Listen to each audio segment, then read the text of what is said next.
nasta'een. There alone we worship, there alone we ask for help. Ihdina as-sirata al-mustaqim. Sirata alladhina an'amta alayhim, ghayril maghdubi alayhim waladdallin. Show us the straight path. The path of those who have earned high favor. And of those whose path is not robbed, nor who go astray. It increases the discipline of your life. A true Muslim, he starts his day by offering the Fajr Salah. And in the Fajr Salah, the Muazzin, in the Adhan, he also adds, As-salatu khairun minan nawm. That Salah is better than sleep. Offering prayer is better than sleeping. And a true Muslim, at intervals, he offers Salah. And he ends his day with the Isha Salah before he goes to sleep. The Salah, it also improves the social conditions. The congregational Salah, it increases the brotherhood, the fraternity, the unity, and is an example of equality. The solidarity increases. When the people of the community, they meet each other, and the love and affection between them increases. The Holy Quran says in Surah Hujurat, chapter 49, verse number 13, Ya ayyuhan nasu, inna khalaqnakum min zakrin wa unsa wa ja'alnakum shu'uban wa qaba'ila lita'arafu, inna akramakum indallahi atqakum, innallaha alimun khabir. O humankind, we have created you from a single pair of male and female, and have divided you into nations and tribes, so that you shall recognize each other, not that you shall despise each other.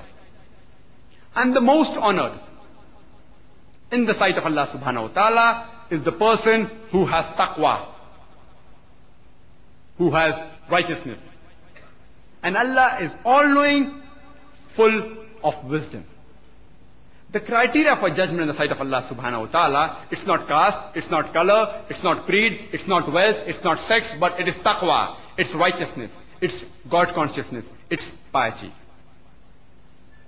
The Holy Quran says in Surah Humazah, chapter 104, verse number 1, وَيْلٌ لِكُلِّ هُمَزَةٍ لُمَزَةٍ.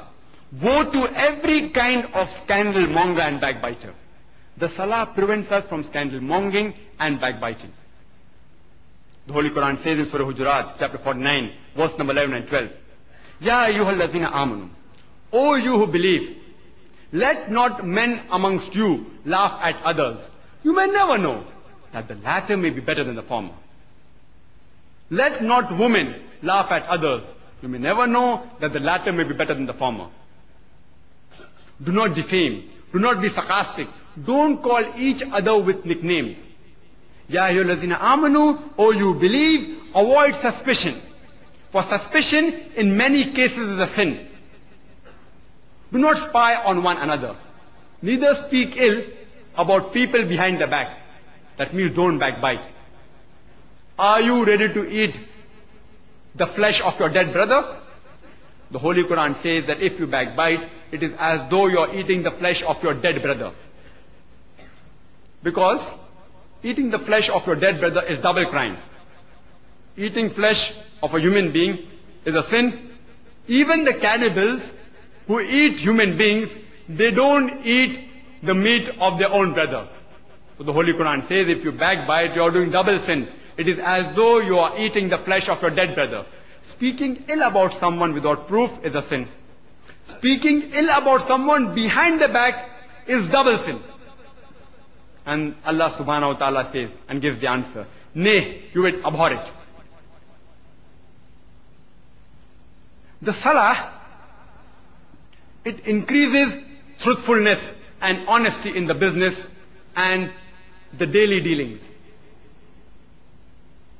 As I said earlier, the Quran says in Surah Ankabut, chapter 29, verse number 45, Utlu ma uhiya ilayka min al-kitabi wa aqim as-salata. Inna salata tanha anil fahsha'i wal munkar. That recite of what we have revealed to thee of the inspiration of the book. And establish regular prayers. For verily, prayers restrain you from shameful and unjust deed. The Holy Quran says in Surah Isra, chapter 17, verse number 81, وَقُلْ جَاءَ الْحَقُّ وَزَهَقَ الْبَاطِلُ إِنَّ الْبَاطِلَ كَانَ زَهُوقًا. Say, truly truth has arrived, and falsehood perished. For verily falsehood is by its nature bound to perish. Salaah teaches us that we should be truthful. A similar message is repeated in Surah Baqarah, chapter 2, verse number 42 and 43. That cover not the truth with falsehood, nor conceal the truth when you know it. The Quran teaches us to be truthful, to always be truthful. The Holy Quran says in Surah Baqarah, chapter 2, verse number 188, that eat up not your wealth on vanities, so that you may use it as a bait for the judges, to eat up little bit of somebody else's property, knowingly or unknowingly. The Holy Quran says that bribing is forbidden. You should not bribe. It gives us a way how to lead a truthful life. The Holy Quran, it brings a person inner peace. As it says in Surah Ra'd, chapter 13, verse number 28, that verily, in the remembrance of Allah, hearts do find peace and tranquility. Means when you remember Allah, when you offer salah, you have a peaceful life. You acquire tranquility. It is the best way of communicating with Allah subhanahu wa ta'ala. And the Quran says in Surah Al-Baqarah chapter 2, verse number 153, Ya ayyuhal ladhina amanu sta'inu bis-sabri was-salah. O you who believe, seek Allah's help with patient perseverance and prayers. Inna Allaha ma sabirin. For verily, Allah is with those who patiently persevere. Allah says, Inna Allaha ma sabirin. For verily, Allah is with those who patiently persevere. Besides the social benefits, the spiritual benefits, and the other benefits, in Salah, we also acquire physical and medical benefits. In Salah, when we do ruku, that is bow down, extra blood flows into the upper part of the body. The spine becomes supple. The spinal nerves are nourished. It relieves backache and pain. It's a good posture for flatulence. When we come back to the ar-ruku position, that is after ruku, when we stand up, the blood which has entered in the upper part of the body comes back to normalcy and the body is relaxed. When we do sujood, we put our forehead on the ground. It's the best position of salah. It's the most important part of salah. Daily, the human beings are propounded by electrostatic charges from the atmosphere, which gets precipitated in the central nervous system, which gets supersaturated. These extra electrostatic charges have to be dissipated and discharged.